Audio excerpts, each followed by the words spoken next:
Olá, meu nome é Tássia, sou professora de língua portuguesa e hoje nós vamos aprender um pouco mais sobre concordância verbal.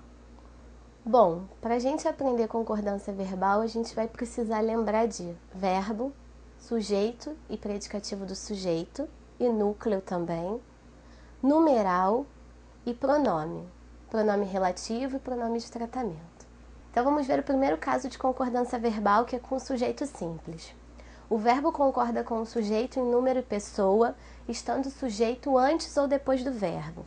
Então, com o sujeito antes ou depois do verbo, o verbo tem que concordar com o sujeito em número e pessoa. Vejamos os exemplos. E o vento forte quebra as telhas e as vidraças. Então, relembrando, que sujeito aí é o termo sobre o qual o restante da oração nos diz algo. De quem a oração está nos falando aí? No caso é do vento. Então, vento é meu sujeito simples, eu só tenho um núcleo. Lembrando que núcleo é a palavra principal do sujeito, então é vento. E o quebra aí, que é o meu verbo, vai concordar com o meu sujeito, em número e pessoa. Desapareceram no meio da mata os fugitivos. Os fugitivos aí é o sujeito, Fugitivos é o núcleo, sujeito simples. Desapareceram, então, está concordando com fugitivos. Os dois estão no plural, estão concordando em número.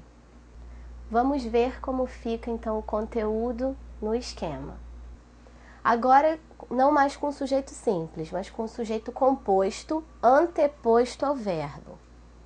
Então, quando eu tenho o sujeito composto antes do verbo, o verbo vai para o plural. É o primeiro caso. Vejamos o exemplo. A falta de dinheiro e a greve dos bancos confirmaram o caos. Lembrando então, se o sujeito simples é aquele que só tem um núcleo, sujeito composto tem mais de um núcleo. Então aí o meu sujeito, de quem a oração está falando é a falta de dinheiro e a greve dos bancos. Então eu tenho o sujeito composto. O confirmaram, que é o verbo, está concordando, com a falta de dinheiro e a greve dos bancos.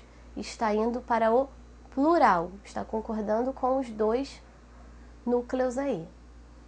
E ainda pode-se admitir o verbo no singular, quando os núcleos forem sinônimos. Então eu tenho a debilitação e a fraqueza, vincava cruelmente seu velho rosto. Então eu tenho aí um sujeito composto, a debilitação e a fraqueza, e eu tenho dois núcleos, debilitação e fraqueza. Esses dois núcleos, eles são sinônimos, São palavras semelhantes, debilitação e fraqueza. Então, se os núcleos são sinônimos, o verbo pode ficar no singular ou ir para o plural, como é o caso do outro exemplo. A debilitação e a fraqueza vincavam cruelmente seu velho rosto. Aí é opcional, ou fica no singular ou vai para o plural. Se os núcleos aparecem em sequência gradativa, então se eu tenho os meus núcleos do sujeito antes do verbo, esse verbo, e na sequência gradativa, o meu verbo pode ficar no singular ou ir para o plural. Vejamos os exemplos. A picada, a coceira, o mal-estar deixou-a nervosa. Sequência gradativa aí pode ser crescente, ou decrescente. Então eu tenho a picada, depois então aconteceu a coceira e depois ocorreu o mal-estar. Então é uma sequência gradativa. E aí o meu verbo eu optei por deixá-lo no singular. Mas vejamos o exemplo de baixo. A picada, a coceira, o mal-estar deixaram-na nervosa. Aí eu optei em colocar no plural. E aí os núcleos, picada, coceira e mal-estar. C. O verbo fica no singular. Quando que o verbo vai ficar no singular? Se os núcleos se referirem à mesma pessoa ou coisa. Então eu tenho como exemplo, a dona de casa, a mãe, a mulher, é fundamental na mudança da sociedade. A dona de casa, a mãe e a mulher estão se referindo à mesma pessoa. Então o meu verbo fica no singular. Ali eu tenho o verbo ser no singular, é. E o verbo fica também no singular quando os núcleos aparecem resumidos pelas palavras tudo, nada ou ninguém. Então, vejamos o exemplo. Dinheiro, mulheres, bebida.